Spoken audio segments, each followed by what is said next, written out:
Alhamdulillah, alhamdulillahi rabbil alamin, wa bihi nasta'inu ala umuri dunya waddin.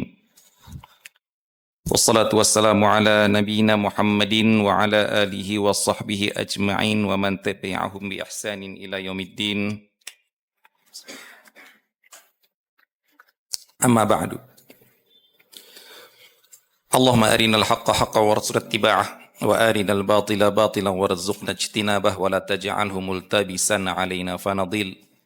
Allahumma ja'alna mimman yastami'ul qawla fayattabi'u ahsanah fa innaka waliyyu dzalika wal qadiru 'alaih. Allahumma faqina fid din, Allahumma faqina fid din, Allahumma faqina fid din wa 'allimna at-ta'wil. Ikhwati fid din wa akhwati fillah rahimani wa rahimakumullah. Alhamdulillah, pada malam hari ini kita bisa melanjutkan kajian kita dalam pembahasan fikih muamalah, yang mana pembahasan kita telah sampai ke dalam pembahasan asyarikah, yaitu persekutuan kerjasama antara dua belah pihak. Yang kita sedang bahas adalah syarikatul aqd, syarikah yang digunakan untuk mencari keuntungan, yang mana telah kita sebutkan jenis-jenisnya dan hukum-hukumnya secara global pada pertemuan yang dahulu. Yang mana sekarang kita akan memfokuskan ke dalam salah satu bentuk syarikah yang insyaallah yang insyaallah umum dilakukan oleh teman-teman kita, yaitu yang dinamakan dengan syarikah mudharabah. Yang akan kita bahas sekarang adalah perincian di dalamnya. Yang pertama, rukun-rukun syarikah mudharabah. Rukun-rukunnya adalah, yang pertama, dua belah pihak yang melakukan akad. Nah, yang namanya akad itu pasti minimal dilakukan oleh dua belah pihak. Rukun yang kedua adalah sighah. Sighah itu adalah lafal akad. Bentuk akadnya bagaimana? Kalau zaman sekarang bentuknya ada tulisan. Kalau zaman dulu ya bilang, ayo kita mudharabah, ayo saya modal kamu bekerja, selesai sudah.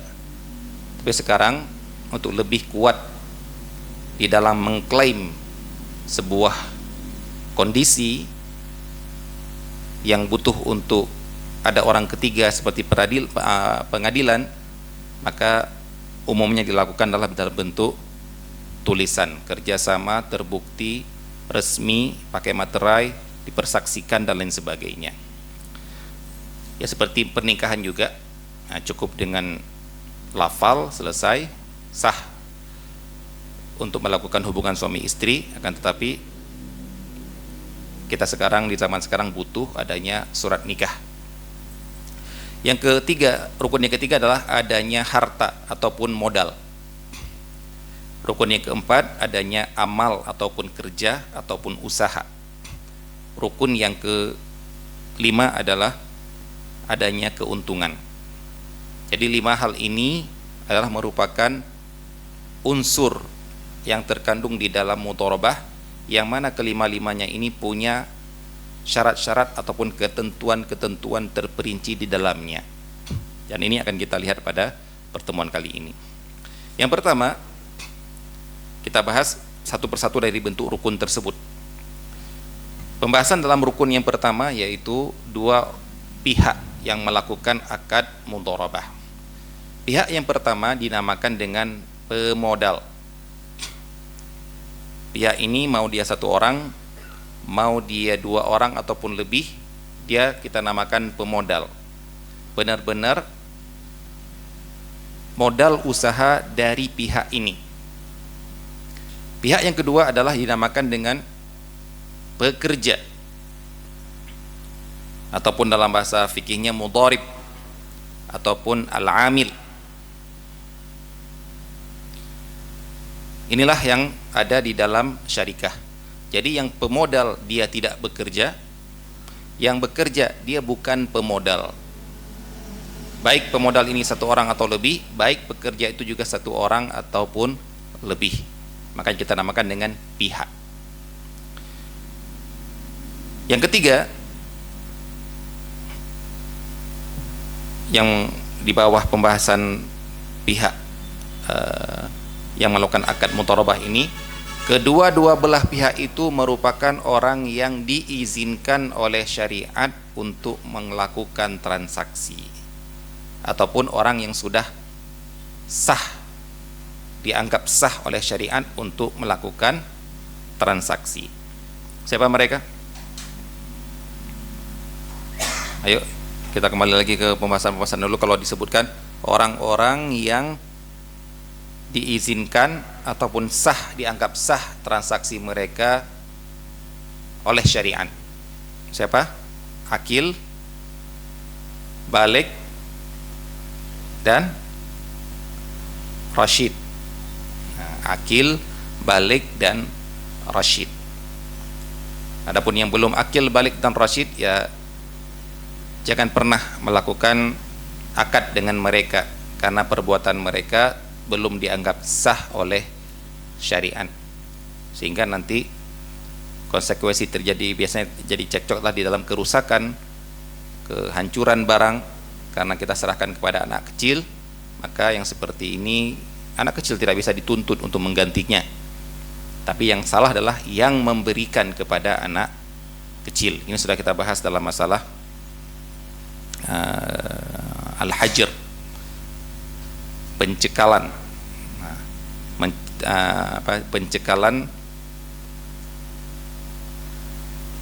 untuk melakukan transaksi. Anak kecil tidak boleh kita izinkan untuk mengelola harta.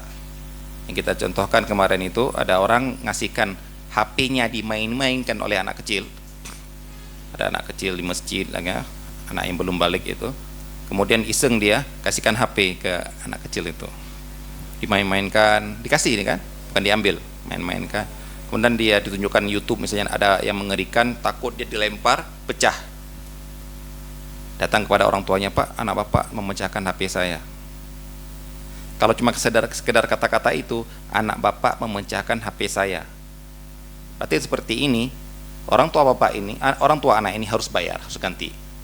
Tapi kalau diteliti lagi, kenapa kok bisa sampai ada HP Anda di tangan anak saya? Tadi saya kasih. Oh ya, sudah. Kalau Anda yang ngasih ke anak saya, dipegang dan dipecah oleh anak saya, Anda yang salah. Beda kalau HP Anda ada di depan Anda, lagi sholat, datang anak-anak ngambil, kemudian dipecahkan. Nah, ini anak-anak yang salah. Walaupun dia nggak dosa, anak harus ganti. Karena apa? Karena perbuatan anak kecil nggak dianggap oleh syariat. Yang memberikan kepada orang yang nggak dianggap, inilah orang yang salah. Ngasihkan motor kita ke orang gila, orang skizofrenia, seorang anak kecil yang punya gangguan mental. Dinaikkan sama dia, naik, tabrak, patah asnya. Datang orang tuanya, anak bapak ini, yang ngasih siapa, Pak? Ya saya ngasih pinjam sebentar. Ya sudah, bapak yang salah, anak saya enggak, saya tidak berhak untuk mengganti apa-apa. Baik. Rukun yang kedua, rukun dalam sighah mudharabah. Sighah itu akad, yaitu kesepakatan antara dua belah pihak dalam melakukan mudharabah. Baik. Dalam mudharabah ini ada dua jenis yang umum dibahas oleh para ulama. Ada yang pertama yang dinamakan dengan al-mudharabah al-mutlaqah.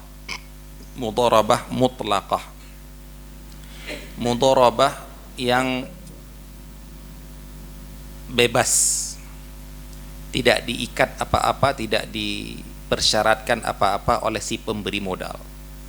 Berarti lawannya adalah, saingannya yang berikutnya adalah mudharabah muqayyadah, mudharabah yang diberikan persyaratan tertentu oleh si pemberi modal. Bagaimana contoh mudharabah mutlaqah?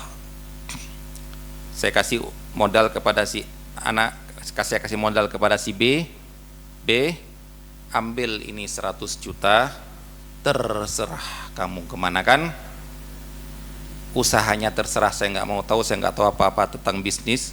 Kamu yang lebih tahu tentang prospek sekarang apa, yang gampang untuk diimpor apa, yang sedang digandrungi oleh gen alfa apa.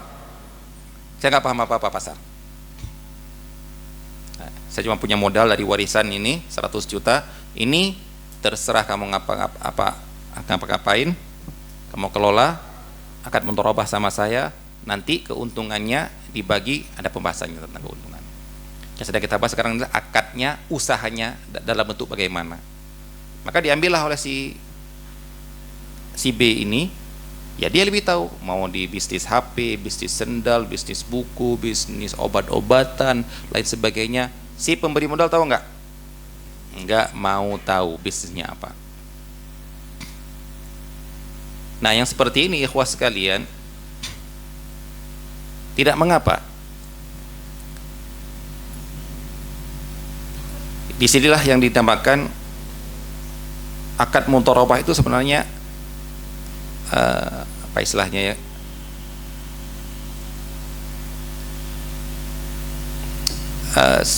sangat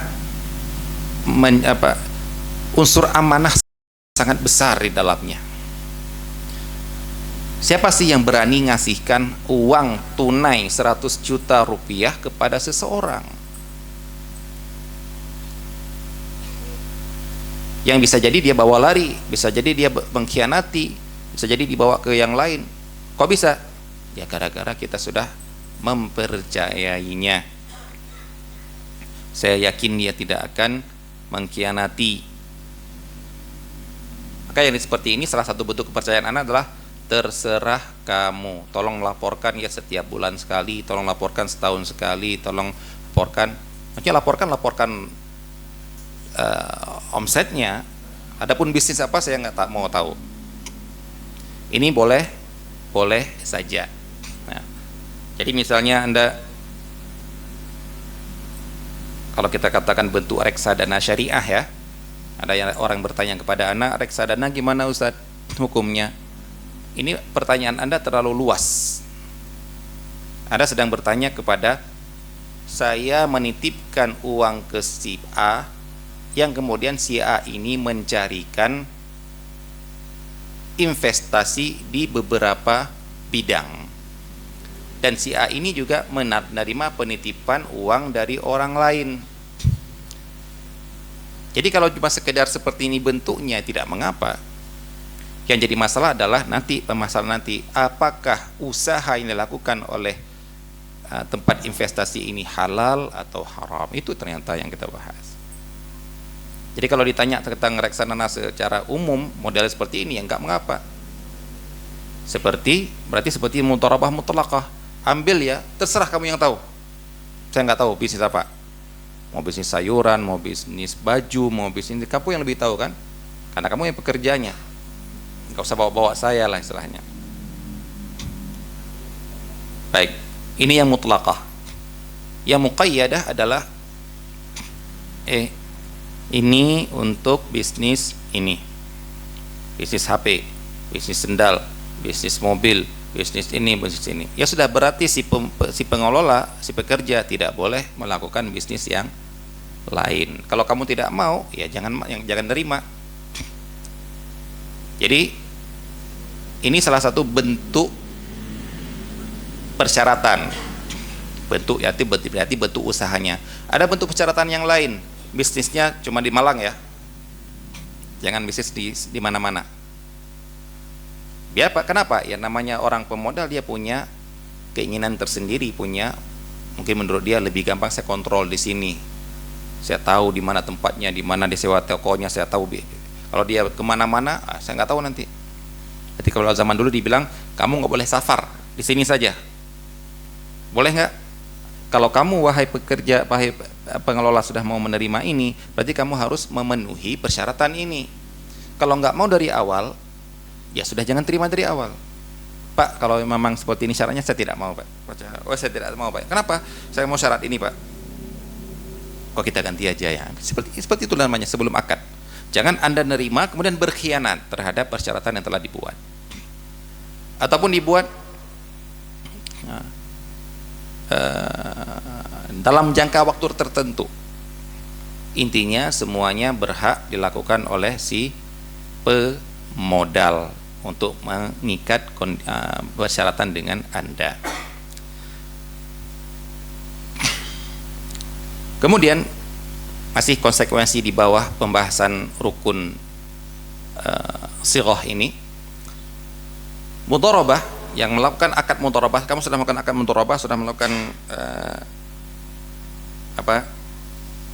perjanjian mudharabah, maka ingat perjanjian syarikah mudharabah ini di dalam fikih dinamakan dengan akad amanah. Lawannya apa Pak? Akad amanah Pak? Akad doman. Ya, jangan bilang khianat ya. Karena ini saya katakan akad amanah, lawannya adalah akad doman.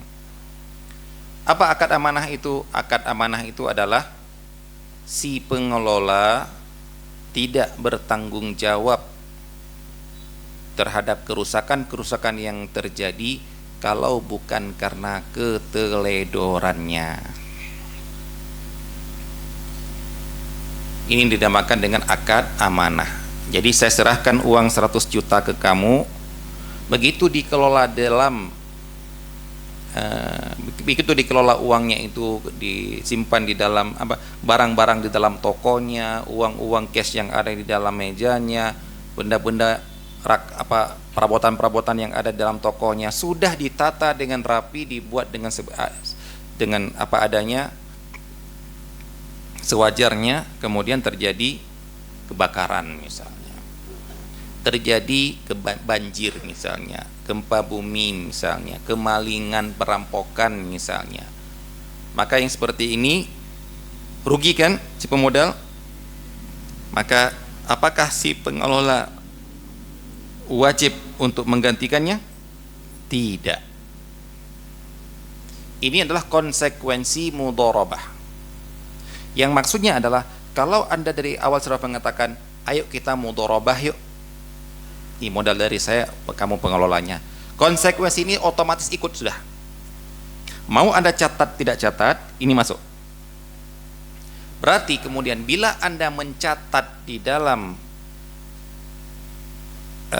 akad transaksi Anda, menambahkan klausul ini yang sebenarnya apa yang disebut oleh dalam fikih, maka ini cuma sebagai penguat. Anda nggak catat pun seperti ini konsekuensinya. Dan sebaliknya, bila Anda mencatat di dalam perjanjian Anda, sebaliknya berbeda dengan kenyataan. Anda tulis misalnya, kerusakan apapun harus ditanggung oleh pengelola, maka akad ini nggak sah. Zolim Anda. Persyaratan ini tidak sah karena ya seperti Anda beli jual mobil, Anda syaratkan nggak boleh dinaikin, sah nggak? Silahkan Anda langsung beli, naikin langsung. Oh tapi saya disyaratkan, syarat Anda tidak sah. Karena yang namanya beli mobil, ya setelah saya miliki, saya berhak untuk menaikinya. Namanya konsekuensi. Seperti pernah ditanyakan kepada anak, ngasihkan zakat ke fakir miskin. Kemudian kita bilang, ini untuk biaya sekolah Pak ya. Boleh nggak saya mensyaratkan seperti ini? Silakan Anda mensyaratkan, tapi Anda sebenarnya nggak berhak mensyaratkan. Kemudian diambil oleh dia uang tersebut, kemudian dibelanjakan untuk yang lain, berhak. Nah, sebenarnya Anda yang tidak berhak untuk ngatur-ngatur zakat yang Anda berikan kepada fakir miskin. Para ulama mengatakan sah zakatnya, ya si penerima zakat tidak wajib untuk mengeluarkan hanya ke apa yang dimintakan oleh orang tersebut. Maka di sini pentingnya pihak-pihak seperti pemerintah, pada yayasan untuk pembinaan. Karena dari hal ini tidak wajib dia menunaikan apa yang Anda minta, nggak wajib dia. Karena uang itu begitu diterima jadi hak dia. secara konsekuensi kepemilikan. Berarti di sini kita perlunya pembinaan agar dia menggunakan uang itu sebaik mungkin, ya semoga dia bisa lepas dari kemiskinan di tahun berikutnya. Jadi tahun berikutnya bukan dia termasuk orang yang sudah peserta resmi, peserta rutin untuk mendapatkan zakat. Nah, itu kayak dalam Islam diinginkan seperti itu. Baik, jadi akad mudharabah adalah akad amanah. Lawannya dhaman. Kalau dhaman itu apapun kerusakan saya nggak mau tahu. Apapun kerusakan, pokoknya kamu harus gantikan uang saya apa adanya. Ini contohnya adalah seperti utang.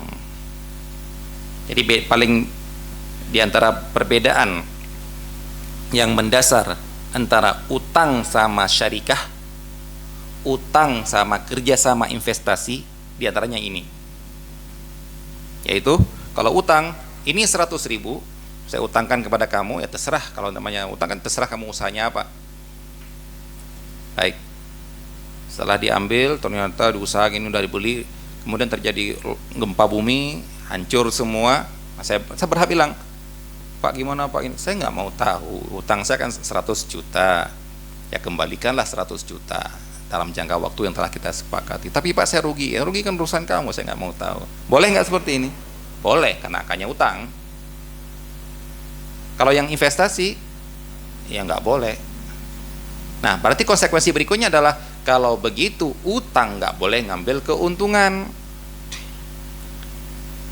Sebagaimana kalau kamu rugi harus tetap ganti, kalau kamu untung, ya terserah kamu dong. Untuk kamu, saya nggak boleh ngambil keuntungan. Investasi, sebagaimana kamu tidak wajib menggantikan kerusakan, kerugian yang terjadi dengan keadaan normal, berarti saya boleh minta keuntungan dari usaha kamu. Uang saya, usaha kamu, saya boleh mengambil keuntungan karena ada investasi. Apa itu? Resiko saya yang nanggung. Resiko kerusakan, kehancuran, kerugian yang dalam keadaan normal saya yang nanggung. Berarti saya berhak untuk mendapatkan keuntungan. Kalau utang, resiko kamu yang nanggung, berarti saya tidak boleh meminta keuntungan. Yang jadi masalah adalah ketika ada menggabungkan keduanya, cari enaknya.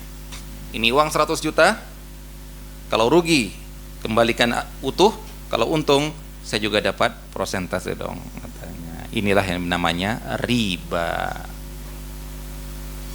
yaitu mau untung tidak mau ikut rugi. Nah, kita katakan tadi adalah selama terjadi dalam keadaan wajar, yaitu bukan gara-gara keteledoran si pengelola. Yang berarti kalau terjadi sesuatu, pastilah biasanya si pengelola akan memberikan beribu alasan, ini bukan kesalahan saya. Tapi berhak nggak si pemodal untuk mengaudit? Ya berhak. Oh saya nggak percaya nih dibilang ini, audit, ternyata inilah gara-gara keteledoran dia, gara-gara misalnya meletakkan barang bukan pada tempatnya, meninggalkan kunci sembarangan, kemudian tidak bekerja dengan semestinya. Maka di sini kalau ini terjadi kerugian gara-gara kamu, libur 1 pekan, saat barang-barang yang gampang busuk harus segera dikeluarkan, kamu libur. Makanya seperti ini, kamu teledor. Kalau kamu nggak bisa, kenapa nggak kamu suruh orang lain, mempekerjakan orang lain, sehingga busuk barang tersebut. Ya memang busuk kan gara-gara faktor alam. Tapi kenapa saya busuk? Gara-gara keteledoran kamu. Ganti. Jadi saya minta ganti bukan gara-gara akadnya akad dhaman, tapi gara-gara keteledoran kamu. Ini pernah ditanya sama anak,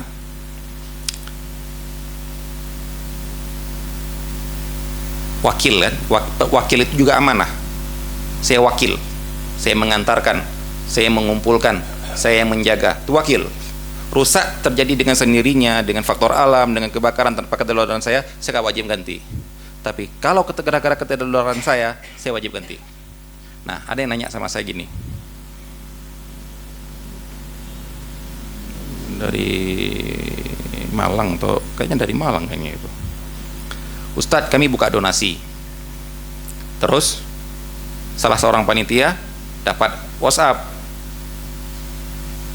yang klasik itu loh, maaf transfernya terlanjur banyak. Saya maunya transfer 500.000, saya transfer 5 juta, ini bukti transfernya, tolong dikembalikan 4,5 juta. Kemudian ada yang tanya sama saya, terus saat admin itu langsung transfer 4,5 juta, baru dia cek ternyata nggak ada yang masuk 5 juta. Gimana Ustaz, wajib ganti nggak Ustaz? Ganti, dia bilang langsung. Kenapa? Teledor. Ini nggak ada yang menentukan, kalau nggak ada, sudah teledor, sudah yakin ya teledor lah. Ngeluarkan uang orang tanpa melihat, dia akan mengatakan saya telah transfer, kenapa nggak lihat dulu? Karena itu kan sudah umum terjadi, kenapa masih terulang lagi kan? Ganti. Tapi Ustaz, udah, kalau tanya sama hukumnya ke anak bilang ganti. Antum mau ganti atau tidak urusan antum. Nah, jangan usah bilang tapi lah. Ya, karena ini namanya teledor. Kemudian nih ikhwas sekalian, perhatikan.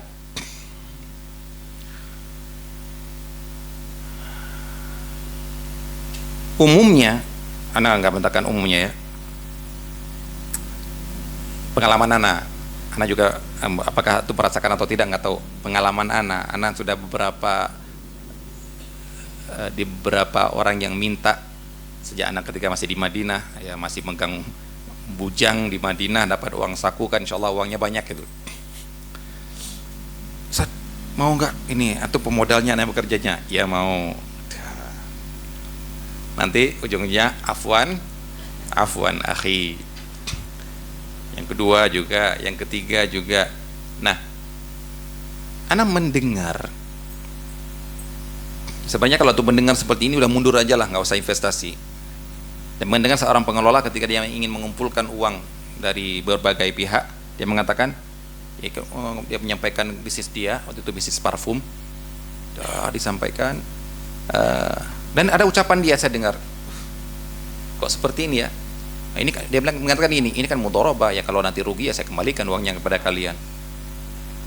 Wah, ini sudah nggak benar ini. Ada keinginan seperti ini udah nggak benar. Karena apa? Sinyal berarti dia suatu saat akan malas ngelola, karena ya kalau untung kita bagi hasil, nggak untung juga nggak, kalau rugi juga bukan, saya tidak harus mengembalikan modal. Apa yang terjadi? Ternyata benar. Bulan pertama pelaporan Masya Allah, nah, bulan kedua Masya Allah, bulan ketiga ada, bulan keempat dan seterusnya tidak ada pelaporan lagi sampai 10 tahun mungkin. Kenapa? Ya kalau ditanya ya masih jalan dikit ya, karena merasa apa? Merasa aman, saya nggak wajib gantikan uang kamu, kalau ada untung bisa dibagi sesuai kesepakatan. Inilah ikhwas sekalian yang benar-benar akad ini akad amanah. Inilah yang dikhawatirkan oleh sebagian teman kita yang punya modal. Nah, teman-teman kita di KPMI, Komunitas Pengusaha Muslim Indonesia, yang di awal-awal munculnya tahun-tahun 2010 gitu, 2010 itu gencar-gencarnya dakwah tentang riba, tentang investasi yang haram. Anak tanya, Pak, kita dalam dakwah kita melarang ini, haramkan ini, ada solusi enggak? Solusi maksudnya Pak Ustadz, ada enggak antum menerima orang-orang yang mengajukan proposal untuk usaha? Antum sebagai pemodalnya, antum punya enggak? Jawab langsung, ada Ustadz, beberapa teman-teman kita, orang yang sudah punya perusahaan besar, sudah tabungannya miliaran lah gitu, dia siap. ada orang mau bisnis, mau bikin UMKM, saya siap membiayai dalam bentuk mudharabah, bikin klausulnya. Dan kita menerima Ustaz, ternyata proposal. Nah, cuma tidak semuanya kita approve, tidak semua kita setujui. Kenapa? Ya kita juga melihat siapa orangnya, apa track recordnya. Dan pernah juga Ustaz Arifin ketika mengisi seminar tentang ekonomi syariah seperti ini, ada yang hadir bertanya, nantang lah istilahnya, Ustaz, antum dari tadi banyak haram nggak boleh gini, bank haram gini, sedangkan di bank permodalannya modal seperti itu. Nah, ada nggak solusi dari pengusaha muslim? Kalau ada yang mau butuh modal, ada yang mau modali. Masya Allah, jawaban Ustaz Arifin itu bukan ada atau tidak, langsung bilang ini, Pak, Bapak sudah hampir sejam lah di sini, di ruangan ini, atau sejam lebih di ruangan ini ikut seminar ini. Bapak berarti sudah duduk di samping Bapak ini dengan orang ini udah duduk lama lah. Nah, habis acara ini Pak, ketika Bapak punya modal, dia mau usaha, dia minta sama Bapak kasih nggak? Ya enggak lah Ustaz, saya nggak kenal lah. Nah, kami juga gitu Pak. Kami punya, ada orang-orang yang mau memberikan, cuma kita kan nggak kenal. Ya kalau bank kok mau ngasih, ya nggak tahu persyaratan bank itu. Dan juga bank itu ada penjaminnya, ada OJK dan lain sebagainya lah, pemerintah. Kemudian kalau ada kredit macet nanti ditutup dengan uang, dibantu oleh pemerintah dan lain sebagainya. Ini kan pribadi. Seperti Anda dengar di Bondowoso itu ada orang yang menjual mobil secara murabahah tanpa pakai leasing, benar-benar kredit dari dua belah pihak, nggak ada pihak yang lain, Adira, FIF dan lain sebagainya, nggak. Dia benar-benar dia. Dan dia bilang ke salah seorang ustadz, tapi beratnya ustadz, kita survei ke rumahnya, kita datangin, kita nagih per bulan, berat ustadz. Makanya leasing ke dia syariah, tapi keuntungan diambil besar. Harga mobil 200 juta di sini dengan di tempat lainnya mungkin jadinya kalau nyicil jadi lebih mahal daripada itu. Kenapa? Dia memperhitungkan usaha dia untuk, jadi karena dari orang ke orang kan. Nah, jadi ada sebagian orang kalau pinjam uang ke bank untuk usaha, rajinnya bukan main. Padahal haram ya, dia tahu haram ini, ada bunganya ini, riba ini, tapi rajinnya bukan main, giat. Kenapa? Karena kalau saya nggak kerja, kalau rugi, uang tetap saya kembalikan dengan bunga. Kalau untung, ya alhamdulillah saya untung, bunga juga tetap kan. Begitu mudharabah Pak, dia tahu konsekuensinya. Kalau untung saya dapat untung, kalau rugi saya nggak gantikan. Malesnya bukan main Pak. Dan ini termasuk teledor. Kalau ketahuan orangnya seperti ini, ganti. Cuma untuk mengetahui seperti ini kan perlu audit, karena dia merasa anak nggak salah. Ketika kita teliti ternyata dia salah. Namun nanti ujung-ujungnya apa? Kita tidak bisa nagih juga sih. Katanya sudah ada undang-undang yang menagih dengan kekerasan akan penagihnya akan dipidanakan ya. Yang tidak bayar utang nggak diapa-apain ya. Allah mana lihat lihat di media sosial mengkritik masalah ini dalam bentuk video pendek. Anda juga belum lihat undang-undang itu. Ya. Jadi ada orang-orang yang bersembunyi di balik celah-celah undang-undang seperti itu, yang intinya adalah khianat. Nah, jadi pilihlah yang benar-benar ada track recordnya, benar-benar tahu orangnya amanah. Baik, yang berikutnya di antara konsekuensi akad mudharabah, rukun mudharabah sighah ini adalah akad mudharabah itu akad jaiz dari dua belah pihak. Jaiz itu adalah berarti boleh dibatalkan sepihak. Lawan jaiz adalah lazim. Lazim itu tidak boleh dibatalkan. Kalau kamu sudah melakukan akad, ya nggak lakukan akad, nggak boleh batalkan sampai selesai. Adapun akad yang jaiz adalah boleh dibatalkan, dibubarkan walaupun permintaan sepihak selama tidak terjadi kemudaratan di dalamnya. Kalau ingat ya, kita semuanya meyakini perbuatan-perbuatan yang boleh, yang mubah, selama membuat mudarat kita larang, bukan gara-gara boleh. Ini kan boleh sebenarnya, iya. Tapi kenapa kamu larang? Gara-gara ada mudarat. Bukan gara-gara nggak boleh, pada asalnya nggak boleh. Naik mobil boleh, naik motor boleh. Kenapa kamu larang? Ya gara-gara ada mudarat. Kalau kamu lagi naik sekarang mudarat, kita larang. Ya. Jual beli boleh. Kenapa kamu larang? Bukan haram jual belinya, ada mudaratnya kalau kamu lakukan di sini. Nah, begitu juga membatalkan mudharabah sepihak boleh. Tapi kalau ada mudarat terjadi pada sebelah pihak, dilarang gara-gara mudaratnya. Nah, jadi yang muakat mudharabah, Anda pengelola tiba-tiba, Pak, kita cukupkan di sini ya, kita bubar ya. Saya minta semuanya yang sudah berlaku jalanin saya urus sendiri ya. Nah, baik, mari kita audit, mungkin ada kelebihan keuntungan, isi keuntungan dalamnya akan saya kasihkan keuntungan kepada Anda, bubar istilahnya. Anda silakan. Boleh saja. Sebagaimana juga pengelola, sudah dia ngelola bagus ini, kemudian maaf Pak ya, saya ingin mundurkan diri, nggak jadi. Boleh saja ya. Baik. Yang berikutnya adalah tentang modal mudharabah. Di rukun berikutnya adalah dalam modal mudharabah. Modal mudharabah adalah bentuknya yang sudah kita bahas pada pertemuan yang lalu. Bentuk asalnya adalah harusnya berupa mata uang.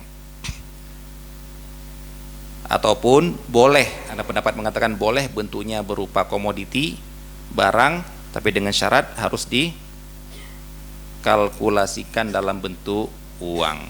Modalmu apa? Katanya pick up. Jangan nanti bilang modal pick up, jangan.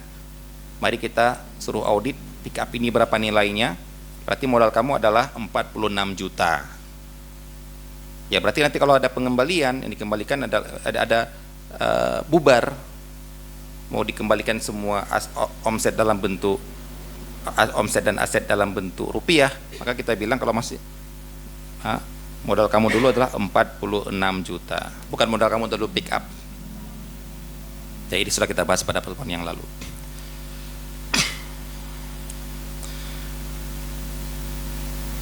Modal mudharabah, kemudian yang berikutnya adalah modal mudharabah harus tunai. Si pemodal memberikan tunai kepada si pengelola. Ini uang 100 juta. Jangan ayo kita bisnis yuk. Bisa apa? Ini masih ini. Mana uangnya? Utang dulu ya. Yang sudah dia pemodal, dia ngutang lagi. Yang ini ya berarti harus ada tunai. Kemudian yang berikutnya adalah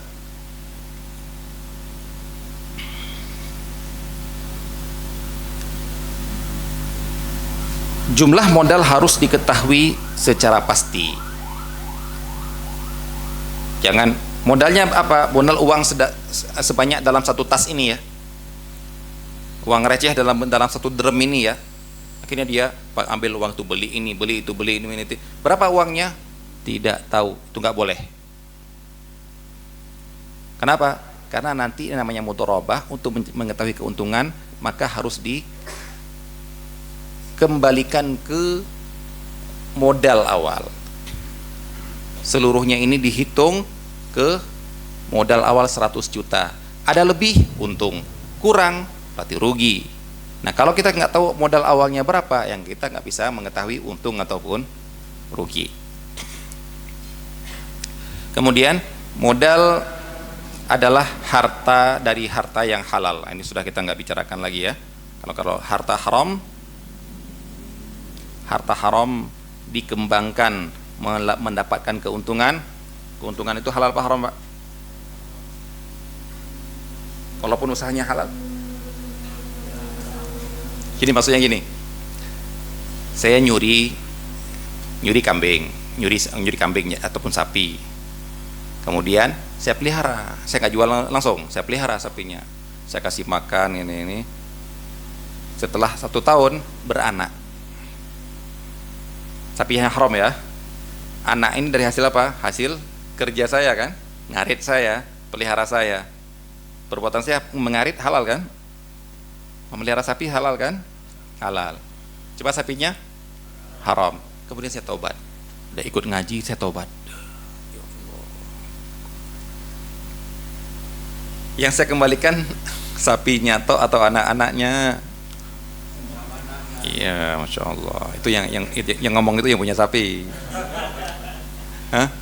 Ini Pak sapi bapak Pak ya. Ini anaknya, ya anaknya kan hasil kerja saya. Ada nyuri mobil, kemudian Anda pakai untuk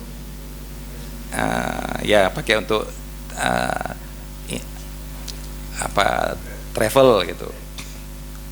Sudah dapat keuntungan selama 1 bulan, dapat keuntungan mungkin ada 3 juta, kemudian tobat Anda. Wah, ini saya haram ini ya. Saya kembalikan mobilnya atau yang 3 juta juga saya kembalikan? Ayo. Jangan bilang, yang 3 juta itu kan kerja saya kan halal itu. Kembalikan mobil, yang 3 juta itu plus ongkos sewa mobil ini selama 1 bulan. Ya, itu konsekuensi dari perbuatan haram. Tapi kalau dimaafkan Ustaz, kita kalau ngomong dimaafkan nggak usah lagi ya. Tinggal tobat perbuatan mencurinya. Ingat ya, dalam berbuat dosa kita ada dosa kepada Allah dan dosa kepada orang lain, itu ada dosa kepada orang lain. Kalau dimaafkan sama orang lain, sama Allah kita juga belum bertobat, ya nggak benar juga. Sama Allah kita bertobat nggak dimaafkan sama orang itu juga nggak benar juga. Yang berikutnya adalah dalam masalah masih dalam modal ini, konsekuensi dari modal adalah modal dan yang menyertainya berupa aset yang dibelikan dengan modal tersebut itu milik si pemodal. Berarti si pengelola dapatnya apa, Pak?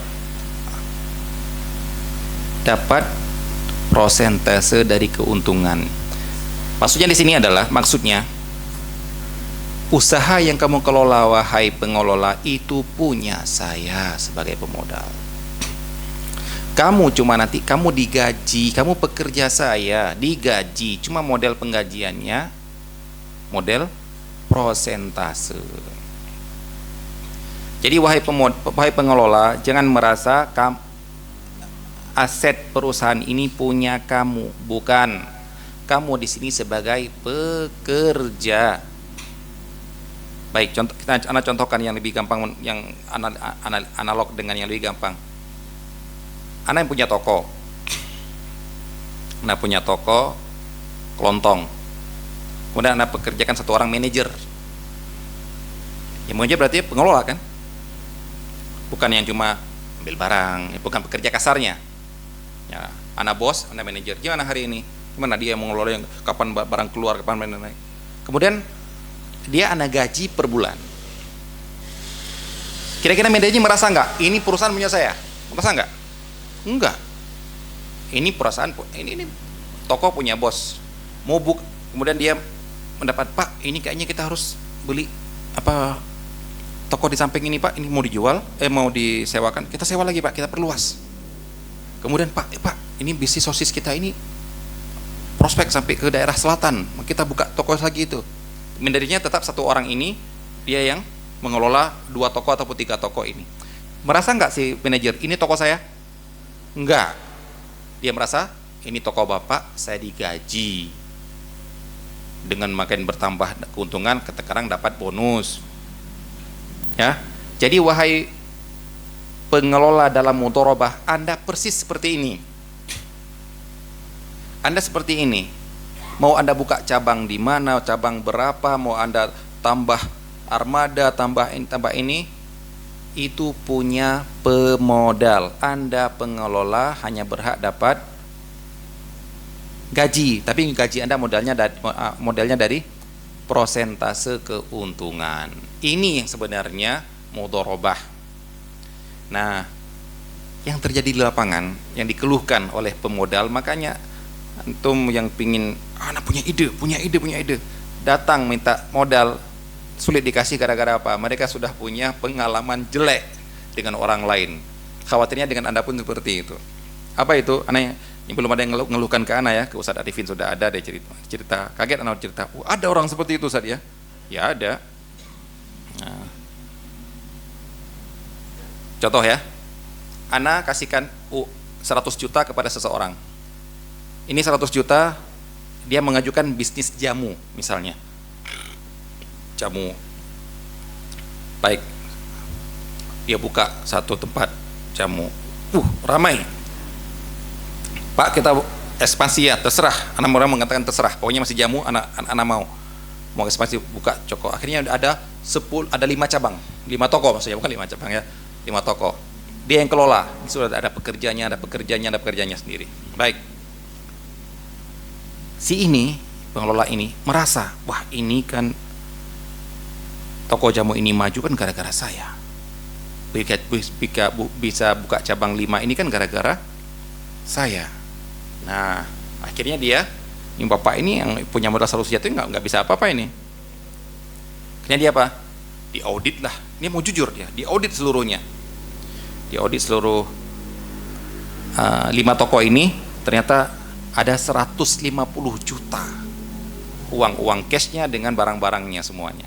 Dipanggillah saya misalnya, Pak, dulu kita kerjasamanya 100 juta uang itu berapa persen Pak? 50-50, 50-50 keuntungannya. Baik Pak, setelah kita audit Pak, ini hasil audit eksternal Pak, ada setelah audit semuanya, ternyata aset seluruhnya ini dan omset seluruhnya ini bernilai 150 juta. Dulu modal Bapak berapa Pak? 50 juta. Ini Pak 50 juta uang, 100 juta modal Bapak. Ini 25 juta keuntungan Bapak. Silakan Bapak pergi, 5 toko ini sekarang menjadi milik saya. Ini nyata Pak. Anak waktu dicerita gitu, ada orang seperti itu, ada. Ngaji juga orangnya. Yang benar apa? Pak, saya bubar Pak ya. Nah, saya ingin bubar, saya ingin mengundurkan diri. Nah, ayo kita bagi Pak, yuk. Baik, di offset semuanya. Baik Pak, untungan saya berapa tadi? 25 juta. Silakan Pak ya. Yang 5 toko ini Bapak sekarang kelola sendiri Pak ya. Jadi ini yang diserahkan kepada punya Bapak. Saya mundur karena saya tahu ini bukan toko saya. Harusnya seperti ini. Enggak, si pemodal yang diusir, pergi sana Pak, tokonya punya saya, karena saya yang bangun, saya yang buka cabang, saya yang bikin nama plang, saya yang mengajukan izin ya.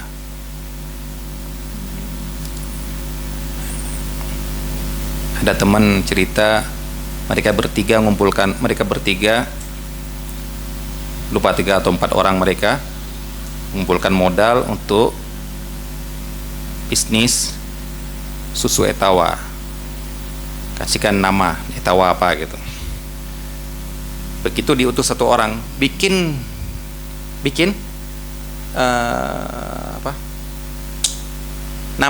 daftar merek. Apa yang dilakukan Pak?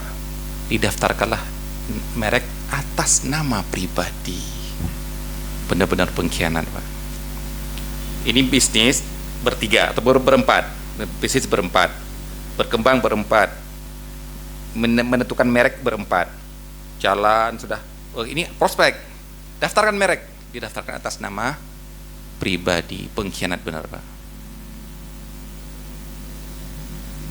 Mau bikin merek lain harus iklan dari awal. Mau bikin merek ini terus, dia minta fee, saya minta kelebihan bagi hasil gara-gara merek atas nama saya. Kalau kamu mau ambil merek, beli dari saya sekian ratus juta. Na'udzubillah min dzalik. Akhirnya kata teman anak ini, ya sudahlah Bang, anak mundur, ini jadi pengalaman anak. Gak boleh kita percaya atau teman yang sudah lama sama kita, gak boleh kita percaya juga. Na'udzubillah, maling memang itu Pak. Haram itu sebenarnya. Kan itu hak saya. Enggak, siapa bilang hak kamu? Nah, ini merek punya kita berempat ini. Cuma belum didaftarkan. Saya kemudian daftarkan atas nama PT, atas nama CV. Nah, CV ini kan ada izin resminya dengan nama-nama di dalamnya. Ya, hati-hati Pak ya. Yang seorang ustaz mengatakan ini mutorobah koboi, dia bilang gitu. Yang biasanya kapital apa istilahnya itu? Kapitalis yang menang, buruh yang teraniaya. Lah ini sekarang si kapitalis yang teraniaya, pemodalnya yang dianiaya sama buruhnya gitu. Ya. Baik. Yang berikutnya adalah rukun yang berikutnya, amal, usaha ataupun kerja amal harus yang mubah. Kita insyaallah ini perlu dibahas apa saja yang mubah, yang halal. Kemudian amalan tersebut sesuai kesepakatan pemodal dengan si pengelola tadi, mau yang mutlaqah ataupun yang muqayyadah. Rukun yang berikutnya adalah itu yang terakhir, yaitu keuntungan. Dalam keuntungan ini penentuan harus jelas ketika akad, dan kejelasannya itu adalah dalam bentuk prosentase. Jadi nggak boleh, para ulama mengatakan nggak boleh ini 100 juta kamu kelola di toko jamu, keuntungan bagi 2 nanti. Bagi 2 berapa persen nggak disebutkan, maka tidak boleh. Di sini ada kerancuan, ada kerancuan yang bisa menyebabkan percekcokan ketika bagi hasil nanti. Berapa dulu nggak disebutkan, harus disebutkan, bukan hanya bagi 2. Nah, misalnya kalau terlanjur tidak disebutkan, nggak ditulis juga, nanti gampang bagi-bagi per 2 kok, maka yang seperti ini nanti akan dibagi sesuai dengan uruf, sesuai dengan uruf, atau yang dinamakan dengan mithal. Mithal itu standar. Ini juga berlaku untuk segala bentuk harga yang tidak ditentukan dari awal, maka kita kembalikan kepada adat ataupun harga standar. Jadi kalau Anda mau naik ojek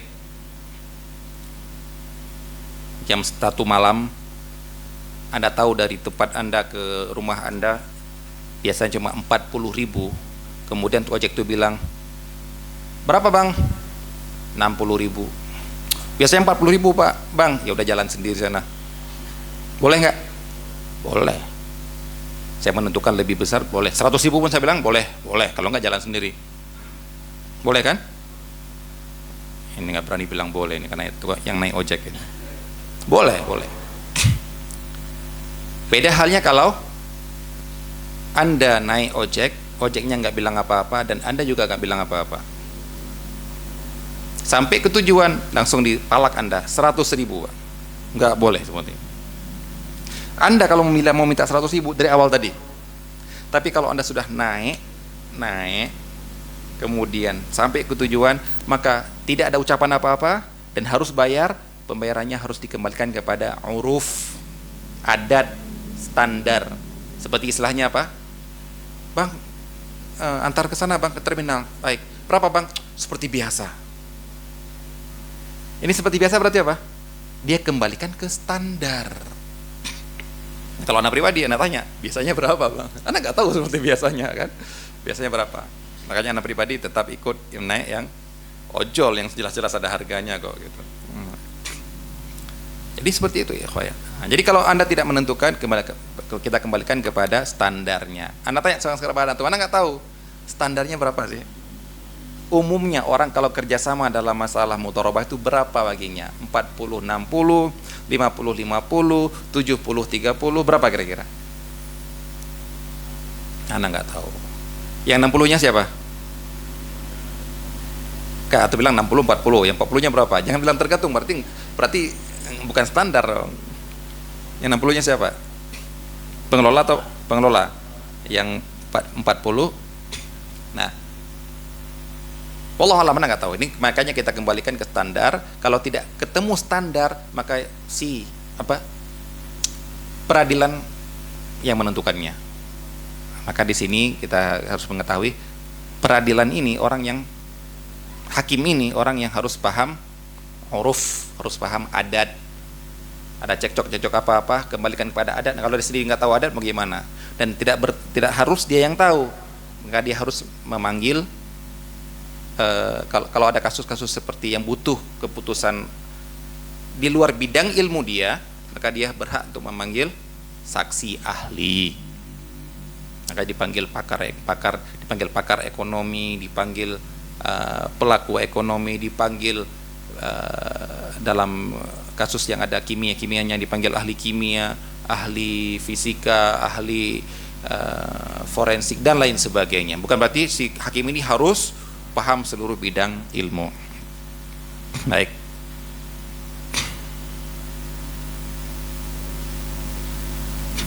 Keuntungan baru dibagi ketika sudah selesai mudharabah atau sesuai dengan kesepakatan. Apa yang dimaksud dengan selesai mudharabah, Pak? Ini sebenarnya para ulama membahas dulu, yaitu yang dibahas oleh para ulama sampai selesai mudharabah itu adalah proyek. Ada bisnis-bisnis per proyek. Saya mau ke Syam, mau dagang. Ayo, siapa yang punya modal saya bawa. Orang tahu dia ahli dalam perdagangan. Berangkat berapa bulan? 3 bulan saya di sana. 3 bulan pulang, dari bawa uang sampai ke sana dia olah barang, jual beli barang, pulang-pulangnya nggak bawa barang lagi dia, benar-benar uang. Jadi selesai proyek. Ya, mana uang, saya kerjakan proyek, kembalinya menjadi uang lagi. Nah, ini namanya selesai. Nah, ternyata kan sekarang banyak bisnis-bisnis yang nggak selesai semudah itu, bisnis yang berjalan sepanjang tahun.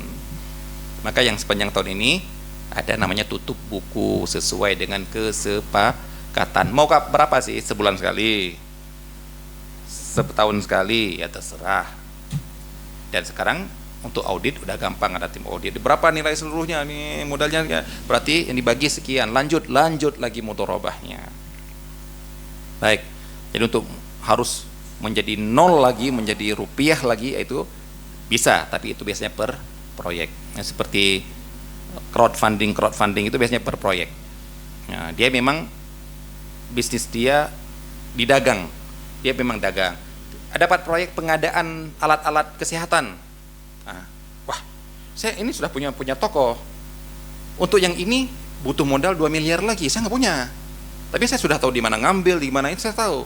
Ayo, masuk proyek ini enggak? Kapan selesainya? Ini dalam 3 bulan selesai nih. Cerah, toko saya lanjut. Ya, toko saya lanjut sendiri.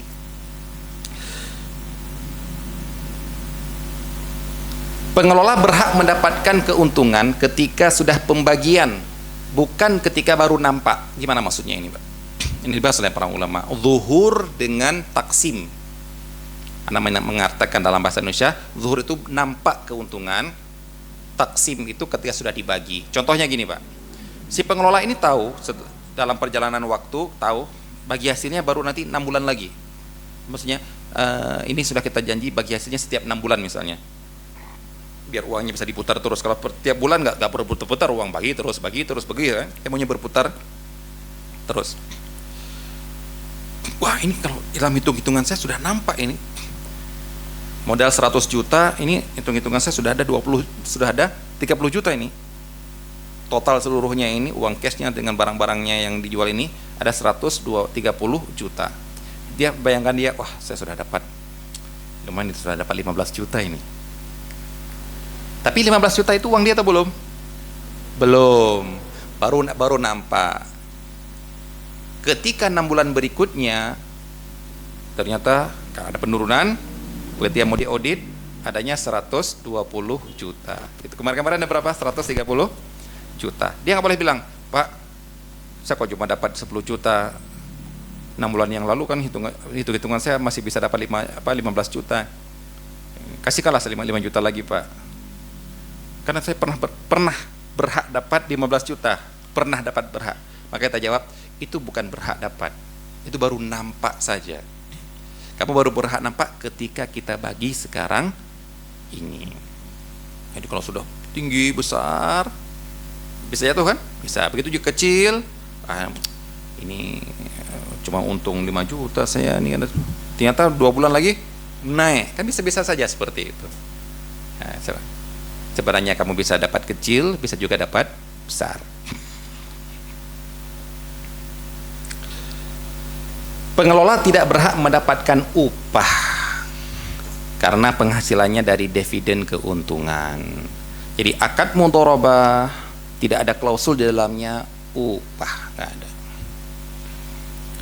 Jadi kalau mengatakan kita akad mudharabah yuk, saya tidak tanpa bikin perjanjian ya. Kalau perjanjian kelihatan klausulnya kan, wah ini benar, ini nggak benar, gini kan. Kita mudharabah yuk. Dia paham fikih, saya juga paham fikih. Paham mudharabah, paham mudharabah. Baik. Berarti kamu wahai pengelola nggak boleh menyisihkan setiap bulan saya dapat gaji 1,5 juta, 1,5 juta, 1,5 juta. Begitu bagi hasil, dapat lagi bagi hasil. Sudah setiap bulan 1,5 juta, kita bagi hasil juga dapat bagi hasil. Karena yang utamanya mudharabah cuma bagi hasil tok, yang per bulan ini itu bukan dari bagian dari akad mudharabah. Kemudian yang terakhir, bila tidak ada keuntungan atau terjadi kerugian, maka sisa modal dikembalikan kepada pemodal. Si pengelola tidak wajib menggantikan kerugian apa-apa. Maaf Pak ya, ini gara-gara pandemi, nggak ada pembeli, semuanya barang-barang busuk. Ini Pak, gara-gara ekonomi lagi seret, nggak yang ada yang beli, barang-barang turun nilainya semuanya, kita jual, nggak mungkin jual ini kayak jual barang bekas. Berarti ada keuntungan nggak? Setelah diaudit nggak ada Pak, totalnya semuanya cuma menjadi 50 juta dari harga total uang ada 100 juta, ini jadinya 50 juta. Saya kembalikan Pak ya, saya kembalikan. Saya dapat apa? Nggak dapat apa-apa. Yang 50 juta kerugian, apakah wajib saya ganti? Juga tidak wajib saya ganti. Baik, ini yang dapat kita sampaikan tentang beberapa konsekuensi dalam akad mudharabah, semoga dapat kita pahami. Bagi para pelaku usaha, baik itu sebagai pemodal ataupun pengelola, kalau Anda kedua-duanya paham fikih, enak, dan mau mempraktekannya enak. Jadi walaupun tanpa dicatat, tanpa ada tanda tangan, tanpa ada klausul-klausul apa-apa, cuma mudharabah yuk. Kenapa enaknya? Begitu kita tuntut dalam kita tuntut konsekuensi, paham. Nah, tapi kan secara hukum mudharabah kan gini, oh iya juga ya, oh iya benar. Tapi kan anak nggak berhadapan ini, oh iya benar ya, kita perlakukan seperti itu.